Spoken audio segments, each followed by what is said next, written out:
Falcons fans, welcome in to episode 14 of Out of Your Falcon Mind, an Atlanta Falcons fan cast. I'm your host, John. The other voice you're about to hear is my co-host, Mike. What's going on, buddy? How you doing this week? What's going on, buddy? Hey, I'm feeling great today, and let me tell y'all something.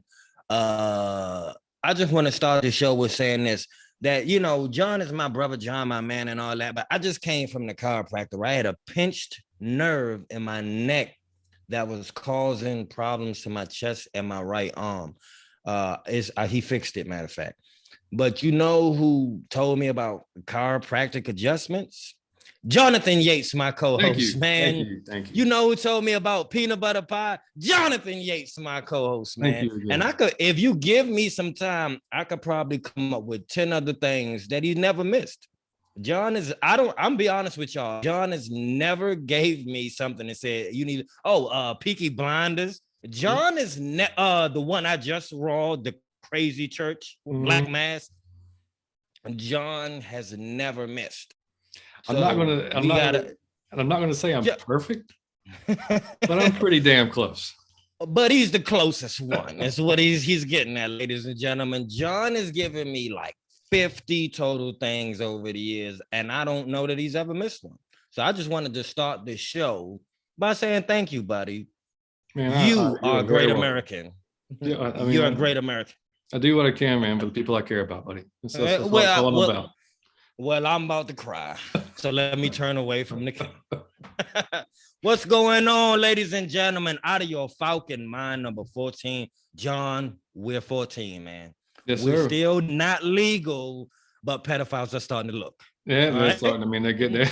I mean, we're getting the side eye and all those kind of weird looks. We're getting the side eye. We need a few more years on us. Well, maybe not. Maybe, yeah. So anyway, man, how's your week been so far other than getting the adjustment? Other than getting adjustment, had a great week. Saw my Falcons win, played with my dog. He had to go to the doctor, but he is fine. He got a brand new. What? I'm talking Falcons. Oh, I'm thinking about. Excuse me. I'm thinking about the Jaguars.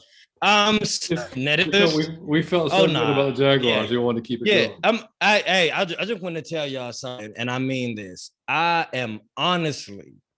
have been so happy about the Jaguars win. I refuse to even acknowledge what happened on Sunday. I'm just happy we won the other week. Now, how sad is that?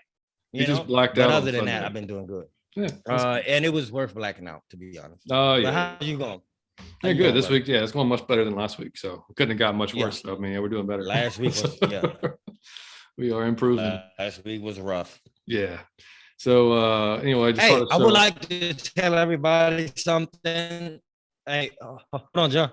Hold on. I got to start this for the start of the show. I just want maybe in like 2 or 3 weeks. This is something you may not ever hear me say, or you haven't heard me say in a long time. Michael Cottrell may have a girlfriend momentarily, ladies and gentlemen. I am dating a girl. John is laid back in his seat, is reclined, mouth dropped over. Let me tell y'all something. I don't do this. I always thought it would be more fun to be single. I've always had a blast being single. But I met a girl, and that make me don't want to be single. So maybe that'll last, and maybe I'll feel differently by Thursday's preview show. Who knows? Now, Stay tuned. Does she know what she's getting herself sort of into? I'm gonna tell you. Have you prepared her for like your outlook on life? I'm gonna tell you. It had to be a weirdo, and she's just as weird as me. Hey, so it's a match made in heaven. I'm gonna tell y'all this. If like, man, y'all met John's wife. Her name is like Amanda. She's the coolest girl ever, and you'll kind of see that these two people are like, man, best friends. And John, that's another thing John didn't admit. John told me, and I quote, he don't even remember telling me. It's long time ago. I said, man, I don't like marriage, man. That don't never seem like it's a great idea. Like, I wouldn't do it. And he said, well, the thing about me is I married my best friend. And I never forget that, because I thought, well, that would be the only way it would probably work and last. Because if it's like based on something else, it may not, but if it's your best friend, you might can hang with them forever. Well, it's kind of my best friend. Now, I'm not going to marry her, but she may be my girlfriend, Well, and she liked the Falcons. Now, what better of a woman? Let's start there. But yeah, just maybe one for one. No, and there are other things that I can't say on the podcast. It's a kid-friendly show. That makes me fall in love. Until we start cussing. Yeah. But no, man, I don't understand. So, man, I've known Mike now for what, 11 years almost? Yeah. So, like, this has never happened. Like, in our never happened. This is what I know from what he's told me, it never happened prior to our friendship. It's not something in my lifetime, y'all. I had one girlfriend in my life. Because it's not something I ever I'm not a romantic person. But some people make you want to be romantic. I'm trying my best not to screw this up. So we'll see what happens. You just, when you start you're about to screw it up, you just call me. I'm gonna call you. And you guys, if y'all got tips on romance tips or someplace I can take her or some way I can not jack this up, email us. John know all our email, IG, Twitter. Sorry, I haven't memorized it yet. That's right. I'm about to tell you guys that in a second. But yeah, that's great, buddy. That's awesome news, man. I'm excited. Pretty cool, right? Yeah, it is. Yeah. So you and like I was saying, we've known each other about 11 years now. So that puts us, if anybody has listened to the intro show, we're both 39. Which, by the way, did you know Arthur Smith is 39? His birthday, I think they said 82, and I'm like, damn, this dude look way older than me. I know. I thought he was like 48 or 47. So I was thinking to myself, I'm like, damn, do I look as old as Arthur Smith does? I'm gonna tell you what I go back and I'm gonna tell you what I go back and I toggle with all the time.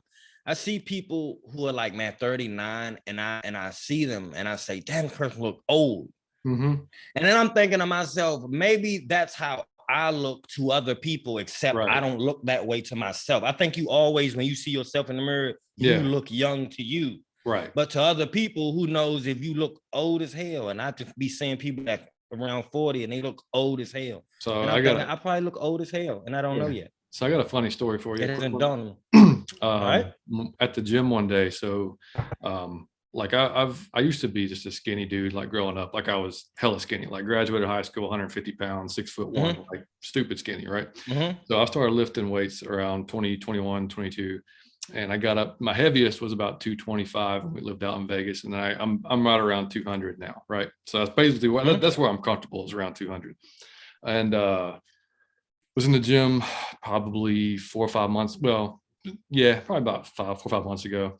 And this dude comes up to me. He's probably, I'm guessing, like early 20s, maybe. I don't even know. And he was like, man, I just want to see. He's like, I see you working your ass off all the time. He's like, I just want to tell you, man, I want to look like you when I'm your age. And that just kind of like, I was like, thank you.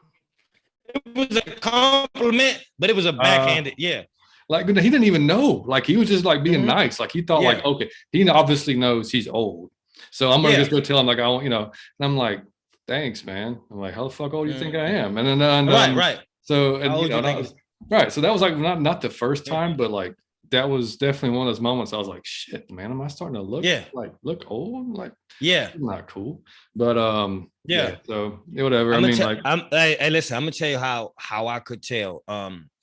I've always, like, I don't ever stop if I see a girl that I think is pretty. I don't stop and try to see if she got on a ring. I don't ponder like her age or if she taken or whatever, because I feel like if like you hesitate, you start being scared and nervous. So I just see a girl and I go, and I've been great at that my whole life. So I started to know I was getting older because I see a girl and I would go, and if the girl was like younger, like if she was like 20 or 21, the pause in her face would be like, hold on, how old are you? And then I would pause like, damn, hold on. And kind of like a little awkward. But sometimes I give myself credit. I hit home runs out the park a lot of times with all ages. So I felt good about that. But like, I think like the older you are, you start to miss the younger if you try. You feel me? Because it's starting to be like, who's this and why is he flirting with me? Right. I don't have any kids, ladies and gentlemen. Why are you who's this creepy uncle? Like, why is he here? Yeah, who is this pervert uncle on the playground? And I'm like, Jesus Christ, So well, so hope well, buddy, that's awesome news, man. Like I said, that's great. Well, if it continues, I hope to meet her soon. If it continues, I'll bring her and I'll let you and Amanda grill her until she's out of my life. But oh, Jesus Christ. All right, man. John and Amanda are great character witnesses. If you ever just want to just run something by to see what type, just bring them over. Dude, just Amanda alone. Seriously, I'm dead ass. Yes, I'm dead ass serious. Yeah, if y'all ever need, I know one thing is I'm dead ass serious when I tell you this. If I'm serious about a girl, any girl, I will make the trip to their house just to have them try to pick her apart on some shit that I didn't see maybe, or that I didn't notice because I'm biased. I would love it just to see. And I mean that with them and my brother and my family. Try to pick her apart. Well, dude, I'm telling you, I mean, like, I'm probably more lenient on people, but Amanda, dude, and she what's ridiculous, she spot fucking on, and it drives me insane. Yeah, like she'll be like, I'll meet somebody and I'm like, if I hire somebody, I'm like, I mean, he's great. She's like, nah, I think he's a fucking idiot. And I'm like, no, like he's gonna work. And then like 2 weeks, he's gone, or something happens. I'm like, you gotta be kidding me. Like, what the hell? Amanda, like, she's just got some sort of sense, man. Like she really does. No, she does. I mean, like, yeah, it's scary, man. But I keep trying to deny it and prove her wrong as I get, but we're what 20 something years into it. I still hadn't worked yet. So I guess I need to chalk that one up. But anywho, all right, guys, on to the actual sports here and the Falcons and whatnot. Yeah. So starting off, you guys, you can contact us at atlfalconfancast@gmail.com. You can follow us on Instagram at Out of Your Falcon Mind. You can follow us on Twitter at Out of Your Effing Mind. And join the Facebook group. Just got to search Out of Your Falcon Mind. You can comment on any of those things. Send us messages. We love it. And as you guys know how social media is, you can kind of get lost in the vastness of it. So if you're listening to this and you got friends that are Falcons fans, man, the biggest thing for us is word of mouth. So if you can tell your friends and they tell their friends and they tell their friends, I mean, the more that can happen, the better for us. So we appreciate that for all of you that are doing it. And I just would like to say this: there are not a lot of Falcons podcasts, and the ones that there are professional sports people and people. There's only one of these that you're listening to right now, where it's two dudes that love the Falcons, who know what they talking about, who talk about other things that just joking, and we let you guys participate. It's just a dude show, and it's for girls. It's just for Falcons, for normal people. It's only one of these. It's the Out of Your Falcon Mind podcast. If you want to turn on a podcast, and Matt Ryan, the food for 73%, on 4 for 5. If you want that, then by all means do that. This you're only going to get here. So by all means, you need to tell your friends about it. You could tell one person, hey, this is a podcast that I play where they talk the Falcons, and you should listen to. And like I said, man, that 5-star rating costs you 0.1 of a second, and it means the world to us. So absolutely, get that done for us, please. Yep, on iTunes you can do a 5-star review, and we greatly appreciate it. And if you write something, we will read it out on the show and shout you out. We have done so already in the past, and like I said, we'll continue to do so and forever. So, buddy, getting on to the weekend. So there was 2 games this weekend at Mercedes-Benz. There was the SEC championship game Saturday night. Okay. And then, of course, our Falcons played on Sunday. And just to quickly cover the SEC championship game, because we are in SEC country, we are in Georgia. Georgia was in the SEC championship game against Alabama, which is the team I root for. And so Alabama won 41-24. And I got to tell you, man, like, I was the most calm I've ever been on a championship, on a big game type of day for me. And normally, like, if it's my team's in the Super Bowl or like the World Series, like I'm nervous all the time. But I fully expected Georgia to win, because I watched Georgia and I watched Alabama. I watched almost every game of both teams all season long. Georgia absolutely dominated every opponent they played. I mean, dominated. They averaged their defense averaged about 7 points a game. And I watched Alabama win. We lost to Texas A&M, but I watched them struggle and have to fight, like, to get almost everywhere. We almost lost to Auburn in the week before, right? I mean, it came down to 4 overtimes to get the victory against Auburn. So I just kind of going in thought, like, I have a lot of Georgia friends, obviously. And I was talking to one of my buddies who's a Georgia fan, and I said, The only advantage we may have, or we do have, is at quarterback for sure. Because if you haven't seen Bryce Young play, you need to. He's going to be winning the Heisman Trophy on Saturday night. And we have Jamison Williams, a wide receiver, who's just, I mean, the fastest dude on the field and amazing hands. And so that was, and then Nick Saban, probably the greatest college coach ever to do it. So that was kind of, I thought, but I mean, I just thought overall that Georgia's defense was not going to allow us to score enough, I just didn't, I don't know. But, buddy, and it's funny, Chris, our New Orleans Saints correspondent, you could call him, he texted me that morning. He said, buddies, I'm going to Alabama today. He's like, I don't think that Georgia can score enough. And I think that, you got the quarterback and you got Nick. And the only thing I'll say is, and I was talking to another friend of mine who's Georgia fan, is that, the only thing, man, is like y'all had literally no adversity all year long, like during the games. Like y'all just hammered everybody. Good point. And we had to struggle win on a lot of our games.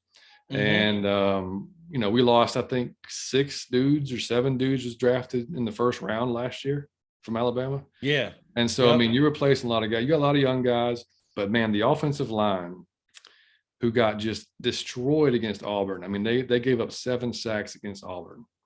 Damn. They gave up 0 sacks against the best probably front 7 in college football. They got it together. I got you. I mean, it was amazing. Dude, the turnaround was insane. I mean, but it was like they took, I guess, all that talk all week long about, Georgia being the heavy favorites and, everything. And it's like, they're like, shit, man, we're Alabama. It's like, we haven't lost yet. So, but yeah, so the only thing I brought that up was Nick Saban in the post game.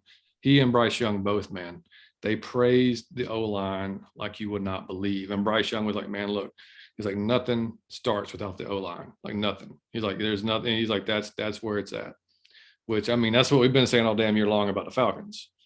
Yeah, if you could have just, and it was in our stadium, you could have just left them on the field. Yeah, you could have. Yeah, hey, man, I'm gonna be honest, man. I am jealous of people who have had the experience of. Can you imagine being in that stadium with Georgia and Alabama rumbling? That stadium was that stadium had to be on fire that night, man. And it was Saturday night. You say it was Saturday? Yeah, it was. Man, everybody was probably. Was it sold out? I mean, it was packed. I don't know if I didn't hear the numbers. It was packed. But I mean, it was packed. I mean, it's all. I mean, dude, I know that was electric. I know that was fun. Yeah, you got those teams in there. I mean, Kirby's never beat Saban, so I mean, like that's. Oh, I didn't know that. Yeah, so I mean, that's kind of been their Achilles heel, and But I mean, it was. I mean, the first half was. We went down. Alabama went down 10-0 early. And they responded right back. And like I said, Bryce Young, if you can find the game on YouTube, go back and watch it. Just watch Bryce Young during that game. He's not a big quarterback. He's kind of like the Kyler Murray-ish, like 6 foot, 190 pounds, but smart, man, very smart, very calm. Doesn't like to run, but he will, and he's fast if he can if he needs to. So it was just, I don't know. I mean, it was I'm gonna tell you something. That's why I don't even know anything about the man, but I know he's amazing because I know 2 things about him. He gets paid over $1 million per year is man Nick Saban to coach college football, which is insane. And then 2, I know he to have yearly players go and get drafted and you good every year. How does what he just lost? Alex Mack and Najee Harris, right? Mac Jones. But I said Alex Mack. Man, Mac Jones and Najee Harris. He lost. You just lost your quarterback and your running back that are superstars, and you right back winning. I don't know how that. He is the greatest coach. Yeah, no, his recruiting is, man, and look at their facilities, man. But Georgia and Alabama both, their facilities are just, I mean, another level. I mean, like it's insane. But yeah, so that started off good. A good Saturday night for me. Started all my Georgia fans, all the Georgia fans listening. It was. I really thought you guys were going to win. I really did. I kind of just talked that one up. But you know what? They could play again because Georgia still made the playoffs, and we're in the playoffs. So Alabama's got to play Cincinnati in the first. I guess you want to call it round semifinal, and Georgia's got to play Michigan, which should be a pretty interesting game because Michigan's got a pretty solid team. So whoever wins that game will play for the national championship. So it'll be, so we could see it again. Could play again, exactly. So, but moving on to also as a little side note to that game, Calvin Ridley was on the sideline watching Bama play. Oh, yeah, there was a sighting, and he caught a lot of flack, man. I mean, like everybody online, not everybody, a lot of people were giving him shit. Like one dude actually I saw said he owes the Falcons an explanation, which kind of blew my mind. Like, no, you really don't. I mean, like, does that mean if he goes to the movies, he needs to like call them up? Yeah. And say, hey, I mean, like, just because he was at a sporting event. I mean, you like we've talked about several times now on the show. I mean, we don't know what he's going through, but just because you're having issues or whatever you're going, doesn't mean you're locked up in a room by yourself 24 hours a day, every day of the week. You're going to get out. You're going to see friends. You're going to, people go through stuff all the time and you have no idea, but they're still going throughout their daily life. You wouldn't have a clue what they was going. And I just want to say this. I get it. I think that it's easy for you to feel sorry for that guy. If you picture him in a room and he's shaking and crying and suffering, and you just think, oh, poor thing. And I want him to have as much time as he needs. It's harder for you to feel sorry for a person that you see on the sideline smiling, laughing, giving high fives, because you start to think, hey, man, if you was this fine to do this, why ain't you have your ass at practice? And what John said trumps all that, man.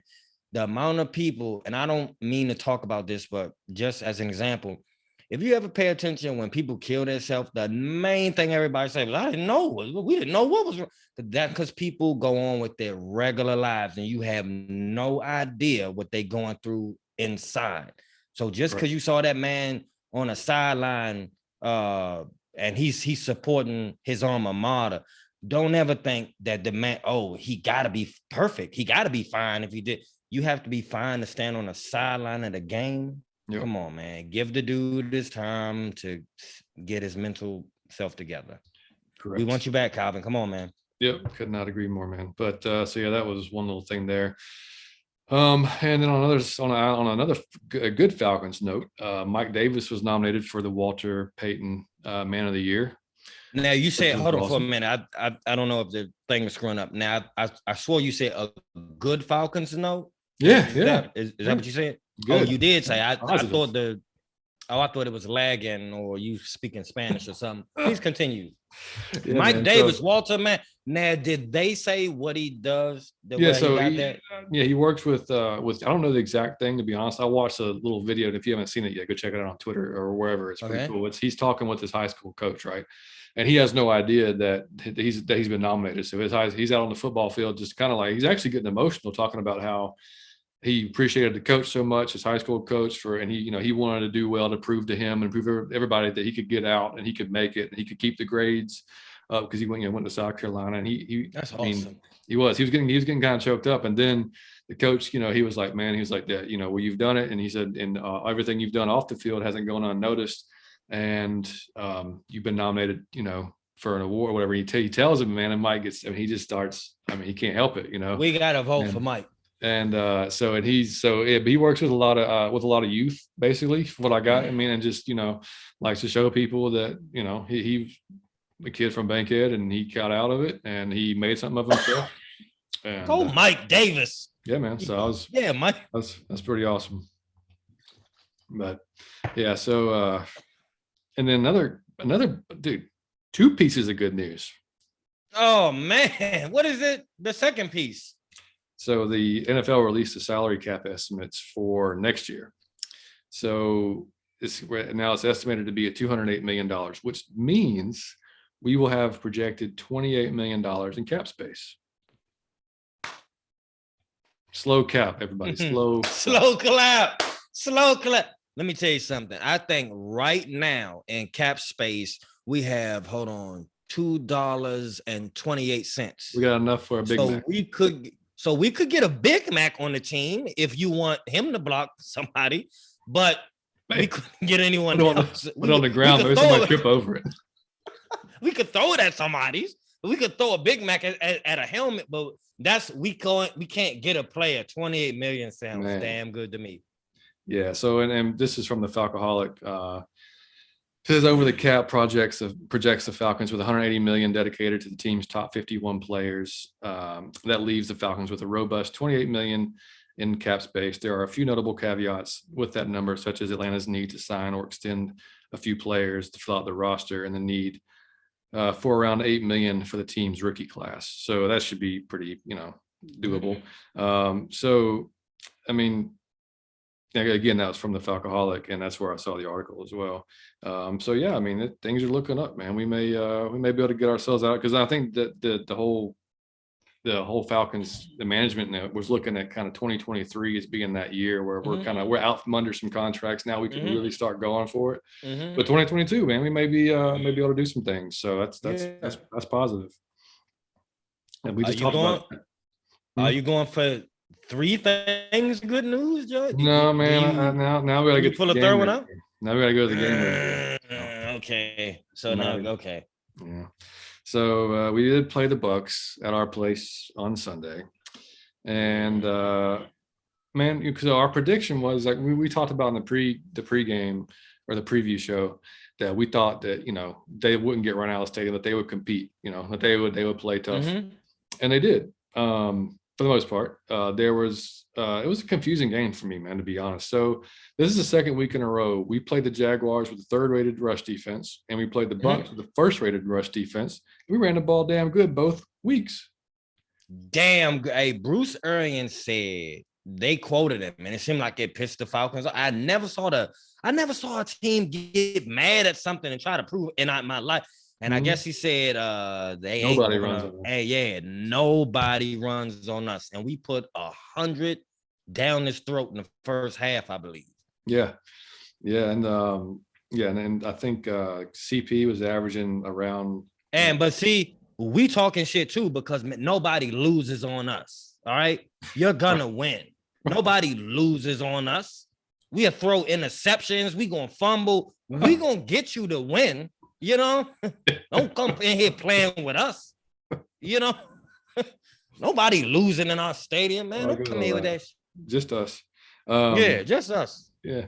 So, but yeah, that first starting off in the first quarter, man, they were just Brady passed us to death. He passed us to death all game. He threw 51. He had 51 attempts. They barely ran the ball. It was just like death by 1,000 cuts. It was short pass, short pass, short pass. It was short pass, man. Yeah. Because like the secondary was way off, and like Brady is not a person that's just is going to force. He's too old. He's too smart. He just good. He go 6. He go 7. He go 8. He go 7. He go 8. And he killed us. That first drive that they score. It was a little pass to Fournette, and you see. If you watch, Dion read the play, but he just couldn't. He couldn't get to him. And so that was 13 passes on the opening drive by itself. No runs. 13 passes. Yeah. Yeah. So, and then the second touchdown, and unfortunately it was on Dion again. He was in coverage, and we talked about it a few weeks ago. The Dion's biggest attribute is his speed. And I don't know. I just haven't seen it. It's starting to go, man. I think it's about time. And it's too early to start to go. To be honest, I don't know if it's conditioning or you injured, but it's too early. It's too early for it to go. He's not. You're not seeing not to compare them, but they both went to LSU. Both similar styles, but Devin White on Tampa Bay, that dude flies around everywhere, and that's what Dion was. But I just haven't seen that this year. And with the contract he has, I just don't know. I don't know if it's going to be something that we continue to see down the road. But Matt started off shaky again. Man, this is like the 4th week in a row. Yes, he's just not. He didn't. He had what? We'll get to the stats in a second. But he had, I'll tell you, he was 30 for 41, which is about what he normally does. 297 yards, no touchdowns, no interceptions. He had a quarterback rating of 93. So, those are all good. Except for the no touchdowns part. He working with less than stellar. But I'll say this, man. I view him like this now, and y'all know I love Matt Ryan, but I gotta say this. I always told people it was some stuff about Brady that was if you ever pay attention to Brady, he is the man because Brady know he ain't gonna get hit. So you throw with confidence, you go through your progressions. When Tom Brady start getting hit, Tom Brady becomes an average quarterback. Tom Brady does not like to get hit. He get to rushing the balls. He get to underthrowing, overthrowing. I've seen him do that about 20 times in his career. He becomes average. He don't like to take hits. Too old, too frail, too skinny, but he don't like the way that feel. That's what Matt Ryan is reminding me of now. And I know Matt Ryan is getting ragdolled. Dude. Man, he is getting and I'm telling you, this is why I don't blame him completely. You can visibly see it in his head, like, I'm getting rid of this ball. I'm not getting it. I know I'm getting ready. I'm throwing soon. I don't care if he open yet. He throwing the coverage now. I think he just be like, man, I'm not getting hit again. It's hurting me. And you got to give him credit, man. The boy is an Iron Man. To be getting hit this much and sacked this much, and you not hurt, and you come back every game and you get up every play, Matt Ryan a soldier, but you can see it affecting his, like, man, I'm not taking any more of these. I'm getting rid of the ball, bad pass or not. And I never seen Matt do that. Yeah, he was hit 11 times and sacked 5 times during the game. And on the flip side, we had 0 sacks and 0 hits on the quarterback. So, I mean, no pressure. No, and it's so weird, man, because our offensive run blocking was outstanding for the most part. Outstanding, yeah. And then the pass blocking just went to shit. I mean, and I mean, they can't hold a block to save their life for on pass rush. But yeah, so I mean, moving on with the game, I mean, we didn't have a whole lot of, I mean, nothing in the first half was all that way. What killed me was the 1st and goal on the half-yard line, and we didn't score a damn touchdown. And I mean, and I think Arthur Smith said after the game, we wanted to run the ball on that play that they dropped the snap. So because that was the question. It's like, did you guys consider running the ball? Because I mean, we're on the half-yard line, and we had been running the ball successfully, so you'd think that would probably work. And he said, we planned to on that play that we dropped the ball, but then dropped the ball. But I would have ran again. I'll be honest with you, I would have ran again. You're still on the yard line. I'm gonna tell you, I finally got it to what the problem is in the red zone. I finally got in this game. I'm gonna tell you something, man. When you in the red zone, because your players are in the end zone, it is not like he can keep running. He got like a limited space where he can run out, then he got to come back and go left or right. He can't just it's a smaller space. But the Falcons call what is supposed to be in the red zone are really quick plays. So he's running a quick route. It's a defined space. Your quick route, and you throw it to somebody. What the Falcons do every time is they call plays like they in like the regular field where he drop back and he looking at his like why this is supposed to be quick, rapid for screen, throw it. Nobody drops back in the red zone and is standing there looking around. Man, we on the 9-yard line or the 7-yard line, and you dropping back in progression. Man, choose somebody and throw a damn slant real fast. Throw it fast. That's why it's all these sacks, and then you getting by snot because y'all taking too long. We don't have the time. You don't have the whole field. Since it's a short field, you have seconds for the person to break, and you throw it. Yeah. So it got to be quicker plays, man. You can't be taking these long plays to try to score in the red zone, man. That don't work. Yeah. And the box snaps, man. Pick a center and stick with a center, because this center shit y'all doing is man. The easiest part of the sport of football is hiking the ball, but you so scared that you about to have to block that you can't hike right. Get your ass out the game. That's what Vilma said, man. He said it in the game. He said he's trying to get it back. He knows he's gonna have to block immediately.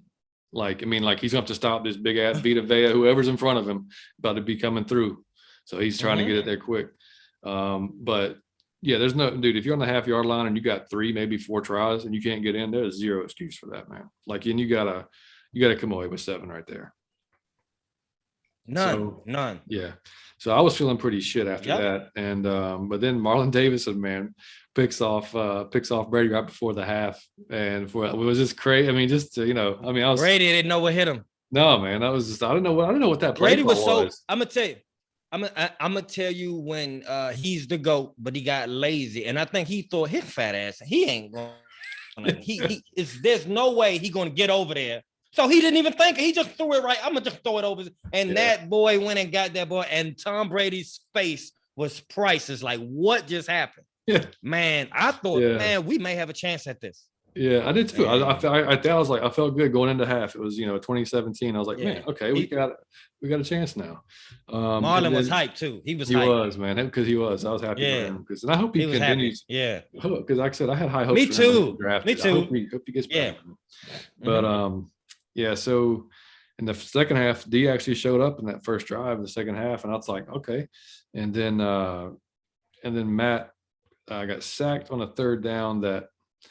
I mean, you look at the replay, man, it looked like CP was open to the right, just standing there waiting on the ball. And then there was like, and I went back and looked. I was like, maybe he had to get rid of it. Now, he had 4 seconds at least to throw that ball that time. But Mayfield literally got ragdolled. He got like Vita Vea just took his ass and just threw him to the right.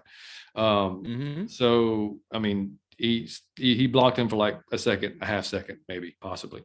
And so anyway, I just think, like you said earlier, Matt knew he's going to get hit. I don't know, but so it's a combination of things. You don't want him to take the sack in that position, clearly, because you have a man standing over there that's wide open. He probably hasn't seen him yet because he's worried about his ass about to get taken out. Yep. So he's not even looking. And I'm gonna tell you something. If y'all saw Matt Ryan during that game on the sideline, Matt Ryan was pissed off. Yeah. Matt Ryan was in his feelings. Matt Ryan was getting mad. And I think he was getting mad because he was saying, don't say shit like, I think he was getting mad at the play calling and the blocking. I think he was getting highly frustrated. Yeah. And I mean, and Gage, well, I give it to Russell Gage. He had probably the best day. Every time. I told you. Yeah. But the biggest and what sucked for him was he had a good day outside of that fumble. It was third down, big gain. That was too much. Big gain. And I mean, we were driving. I mean, that was a huge play right there. That may have turned the game. I'm just being honest, because we was driving. Exactly. Yeah. I mean, he was playing amazing. I was giving him props. Giving him props.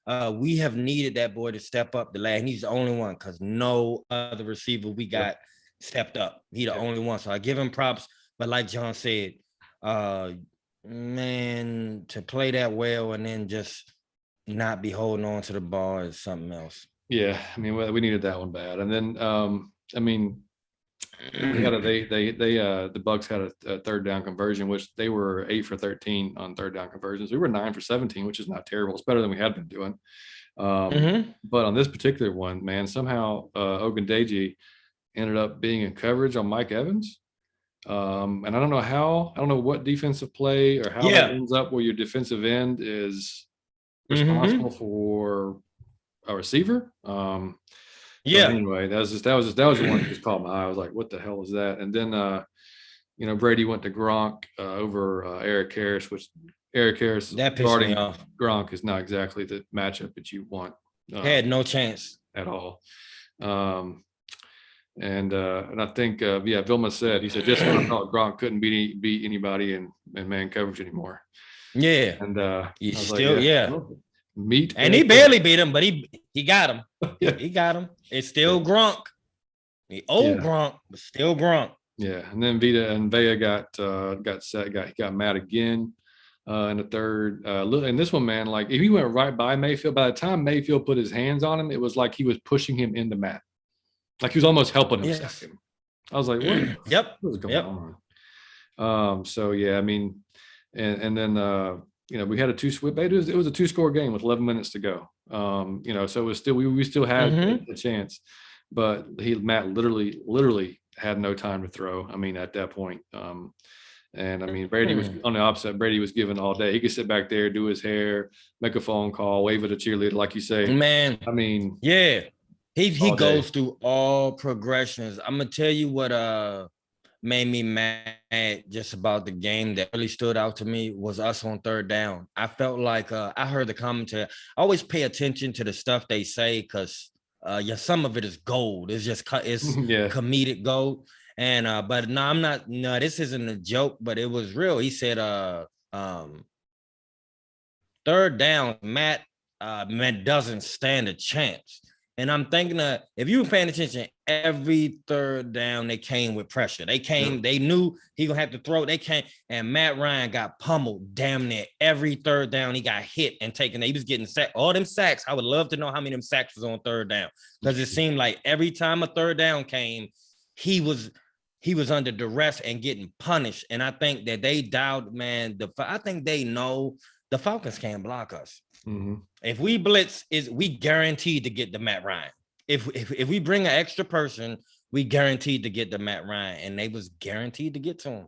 Yep, I agree. And I mean, I don't know how we played the Bucs. This is the second time we played them where the score, where we was really in the game. We was in the game with the Super Bowl champ. Like, it's just frustrating, man. Yeah, no, it is. And you look at it, it's a few plays during the game. I mean, that goal line where we don't score 7, Gage fumble. Yeah, I mean, just like you upgrade just a few positions, and we probably have a little bit different results this year, especially on offense. Calvin Ridley. Yes. If Calvin Ridley is on the field, and you gotta respect that, we have a different season. And if the offensive line is even mildly better than they are now, we having a different season. That's right. Yeah. Vote for AJ Terrell, Pro Bowl, and Mike Davis, Walter Payton Man of the Year. Yeah, I've been tweeting out and putting on Instagram too, voting for several guys actually. CP, Chris Lindstrom, because Lindstrom again, man. Yes. He was our highest graded offensive. He was our highest graded player, actually. Really? Yeah. Well, outside of, I'm sorry, he was our highest graded offensive player. He was 86.6. And he's been doing it, man. He's just been keep doing it. And on defense, our highest graded player, this is from Pro Football Focus, was Marlon Davison at a 90.1, which a lot to do with that interception and touchdown. But from then, man, it drops off big time. It's I mean, you look at Debo, man, 41. But AJ not on there? Yeah, AJ at 63.8. Okay. So, but a note on AJ is he has the highest graded coverage grade in the league this year. 87. AJ 24. Yeah, that's the highest in the league. Yeah, pretty impressive. League. Yeah. So. And you talked about the centers earlier, switching them off and on. So I think Hennessy may be winning this if the grades tell you anything. He was Pro Football Focus's second highest rated center at 79.1, and Dahlman was the worst at 47.9. Okay. So it's a small sample size, but I mean, it does seem like Hennessy's, getting it. Maybe. Yeah. And it could be, and I saw online, and this could be true. Maybe it's because he's being pushed. Maybe it's because Dahlman is because your job on the line. Yep. Some guys need that. Some guys need to have that push, and so maybe it was that switch in and out. He was like, shit, I got to get it together. So yeah, I mean, and looking at the rest of the grades, like I said, it was nothing. I mean, Hennessy had a 79.1, who we just talked about. McGarry actually had a decent game, 75.2. Okay. He's still not consistent enough for me, but he's good. I mean, he has shown signs. I just wish he'd be more consistent. But the rest of the defense, I mean, Eric Harris around 69.7, Foyer and Mikael Walker 67s. I mean, just but the defense, I mean, we've talked about it ad nauseum. They are what they are. They made some stops. We held the Bucs at 27 points. They're normally scoring 31. So I mean, if we ran on them. I mean, which they Matt threw for 300 on them. Yep. And dude, Cordell, I mean, he had 13 carries for 78 yards, man. He's averaging 6 yards a carry. I don't know. I think that you said that was either our last podcast or the one before that. You take Cordell and AJ off the field, we may be a 1-win season. I mean, 1-win game. Yeah, we're talking about we're drafting 1 or 2. Absolutely. Yeah, 1 or 2. guaranteed. Yeah. Cordell's so important to the offense, man. And he's so important. far the most talented running back. Yeah. I mean, not even close. Mike Davis, I'm gonna be honest. I love him as a person, and I enjoy his toughness. I don't, as like a running back, I really don't like. It reminds me of Mike Turner that I never liked. When you go full speed, dude, it was like a bowler. Young Mike. Early on, young Mike was cool. Old Mike was like your fat aunt, man, with a handoff. Yeah. Like it was the worst thing I ever. Yeah, and like he didn't know when to call it, and they had him too long, way too long. But when he was younger, he was a beast. But Mike, I think he run tough, but like the 2-3 yards, man, Cordell could take it to the, He gets downhill in a hurry, and he can either run you over or he can outrun you. Either one, he is his pick. So I mean, he's go get Le'Veon Bell. We have the time. We will have the cap space, and he will not cost that much next season. Go get Le'Veon Bell and DK Metcalf. Right. If he's right. If he is right, because who knows what he on mentally. Yeah. So on the other side of the ball, Leonard Fournette he only had 13 carries for 44 yards. He only averaged 3.4 yards a carry. I mean, we balled them up pretty well. Didn't need to, because Brady was out there throwing, like I said, 51 times. He had a quarterback rating of 112. He had 368 yards. He had 4 touchdowns, and of course the 1 interception to Davison. So we are still winless against the GOAT, man. We're 0-10. Brady, 0-10. He beat us 10 times. Shit. Yeah. And if he plays till he's 50, then we'll probably got another 8 beatings. I believe 8 of those was Matt. I think 2 of them was Vic. I could be off though. Yeah, dude, it's possible, dude. I mean, you go back, it's just crazy. You think about how long he's been in the league. I mean, it really Drew Bledsoe. Like you got to think of Drew Bledsoe. And when they showed a clip of what Madden looked like, the game Madden, when he was a rookie. And I mean, it was probably like, It's the old school graphics, like, it's like what Emmitt Smith on the cover or something like that. It's crazy, man. It's crazy. But yeah, I mean, overall the stats kind of didn't. I mean, they had 25 first downs. We had 21. I mean, the biggest difference was, clearly is they just are more talented at pretty much every position except for a couple. Yeah, that's kind of what it boils down to. I mean, and then we said, I'm gonna tell you this, man. Yeah, I'm gonna tell you this. In games or in fights or in anything where like one person or a team is more talented than the opponent, we expect that person to win, but we really show respect and we honor the team for rumbling or for like giving them a go at it or for really testing them. All right. I'm gonna be honest, man. I give the Falcons props for that because they could have won that game. Yeah. But at the same time, I gotta hold it against them that you could have won the damn game. And you once again, y'all not blocking, you fumbling, like you just doing it's bloopers and follies, man. Yeah. Like, so you could have. So on a hand, I give them praise because man, y'all played Super Bowl champions and y'all punched them in the mouth a few times. Like we could have won that. But then on the same hand, what's the point in just saying, and I got a few good licks?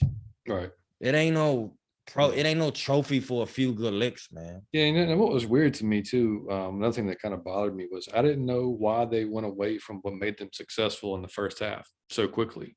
To me, I mean, you were running the ball successfully, and you were, I mean, why it's not broke, right? So keep doing it until they prove they can handle it. Yeah, I mean, like, so I don't know. Maybe I'm not a coach, but I mean, it just seemed like that was working for you. So I mean, why not keep going? I mean, and because like I said, you're going to have to score. So I mean, you're going to have to keep going. And like I said, we talked about Russell having a good day. I mean, he had 11 receptions, 130 yards. I mean, he will have a job past the Falcons. I was watching him play over the last 2 weeks. He'll have a job after I think he's secured himself a job. I wouldn't, even though he's stepping up, I wouldn't want him, back on our team. Well, he may, but I have to think be he just because will of be in the league. depth. Yeah. He may have to be, but if he doesn't, I'm pretty sure he'll have a job. Man, he stepped up, and I appreciate him for that. Yeah, Chris Goblin went off for them. He had 15 catches, 143 yards. Man, unstoppable, man. Yeah, and I mean, a lot of times he was. I mean, if it's not AJ, I mean, it's Fabian Moreau or it's it's insert player here. And thought Richie Grant looked pretty decent. He got nicked up. He had another ankle injury. I think he's supposed to be okay though. He's a favorite of the podcast, man. We like Richie Grant. We do. Yeah. Well, I think we like Richie Grant. He's a podcast favorite. We see his potential. We never say anything bad about Richie Grant. Hey, don't let us down, buddy. That's right. Yeah. And we would hate to Vic Beasley you. That's right. We don't say that name on this podcast. Damn you. We got to ring the alarm. Every time we say Vic Beasley, we will ring the alarm for John. Man, he hates Vic Beasley. Hey, I'm going to tell you what was funny. I was just in the chiropractor, and he was like, who's the dude? I forget. The dude that we just paid all the money that don't do shit that I don't like. Oh, Dante Fowler. Okay, Fowler. So he said, man, what about Fowler, man? He get on my nerves. I said, man, dude suck. And we paid him all that money. He was like, man, a Vic Beasley all over again, right? I said, if John could hear what you just said, this would be World War III. That's just what he said. Vic Beasley all over again, right? Man, funny. That dude was Fowler, man, is that's disappointing. Yeah, and I watched him again. I mean, like, he's fast, but I mean, it's like he should be good. Have you ever seen a girl who you thinking like you should be pretty, but I don't know why you're not, like, everything? I don't know. He strike me like that. Like, you have the height, the strength, the speed, you have everything. I just don't see the results from those things. Yeah. Where are your sacks and your interceptions and your pressures and your hurries and your time? You don't do nothing. Yeah. I know. I mean, Lewican all that money. Yeah, I mean, he led our team with tackles. He had 15. And do you know he leads the sport in tackles? I believe. I swore they said that. Lewican leaded the NFL in tackles. It blew my mind. I said, but he has a lot of opportunities. A lot of opportunities. Yeah. It does. Yes. And then on the other side, Devin White led their team in tackles 7 total. And he had 1 QB hit and 7 solo. And hey, he's always pretty solid. He's a terrorist. Yeah. So the domestic terrorist. Yeah. I mean, as far as predictions go, I predicted 27-17. And I think I was 20, I was 14, 17, 14 or something stupid like that. Yeah. Yeah. And Liam was 28-20. So I guess technically I was the closest. Yeah. But I'm not happy about it, but yeah. But, yay me. Not a good feeling. Yeah. Got the damn score. We lost. Not a good feeling. Yeah. Yeah. So I mean, that's just whatever. I mean, we competed, like you said. We won the Rumble with them. So listen, hold on for a minute. I have to ask you a question. Mm-hmm. So listen, I gotta ask you something. Right now, how many games do we have left in the season? Right now. Well, is it look, it's like 5, right? 5 games, I believe. Have we played 10? I'm gonna look it up. Are we doing extra? You talk about something else while I look this up. All right. Okay, guys. You guys, man, I would like to know because the Falcons have been all over the place this year, right? Some games they look terrific. Some days they fought like hell. Some games they won. What would be what do you take away from that? If you had to assess the team, if somebody asked you, what do you say? Because you can't say they all over the place. So what would you say? You say y'all got a good team. My team got heart. You say my team got potential. You say my team suck. You say, man, next year. You say, I hate this shit. It's so frustrating. What are you saying right now? You asking me? Yeah. I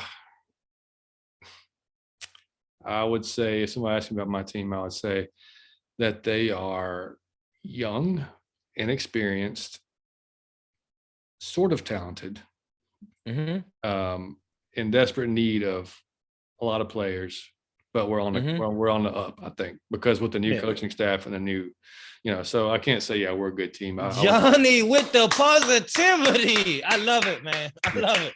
Yeah, we're on the up. So we've got 5 games left: Panthers, 49ers, Lions, Bills, and Saints.